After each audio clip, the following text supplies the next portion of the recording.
دەستگای خێرخوازی بەخشین پرۆژەی قوربانی ئەم ساڵی ڕاگەیاند بۆ سێم ساڵ لە ئەفریقیا، دووەم ساڵ لە ڕۆژهەڵات و بۆ یەکەم جاری لە ڕۆژئاوا و پێشتری لە غەزا دەستگاکە ئامادەکاری دەکات بۆ ئەنجامدانی قوربانی لە دەرەوەی وڵات تاوەکو دەرفەت بۆ ئەو خێرخوازانە بڕەخسێنێت کە بەهۆی بەرزی نرخەوە لێرە ناتوانن سونەتی قوربانی بەجێبهێنن.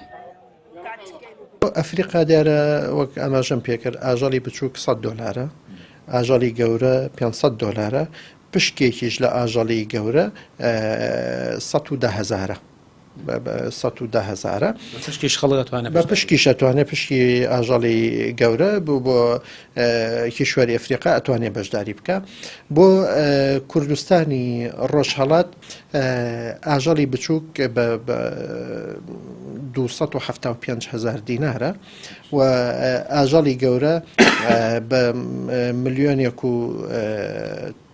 100,000 بۆ 200,000 لەو دەوروبەرایە ئەویش دیارە هەر ئەتوانێت بە پشک بەشداری بکە پشکێک لە دەوری 170,000 بۆ 200,000ەکەیە پشک بۆ کوردستانی ڕۆژهەڵات بۆ کوردستانی ڕۆژئاواش دیارە ئاژەڵی بچووک هەیە سەر ببڕێ ئاژەڵێک $350 لە کوردستانی ڕۆژئاوا.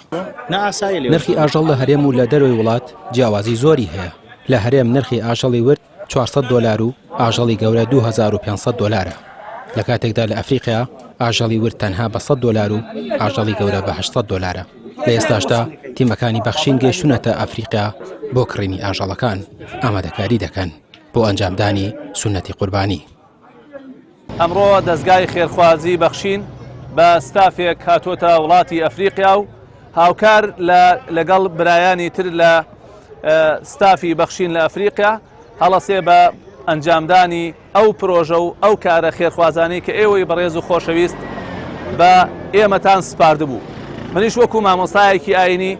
بۆ دڵنیابوونەوەی زیاتر لە کار و پرۆژەکانی ئەم برا بەڕێزانەمان لەگەڵیانە هاتوین بۆ بەسەرکردنەوەی ئەم ئیش و کار و ئەم پرۆژانەی کە ئەنجامی ئەدەن.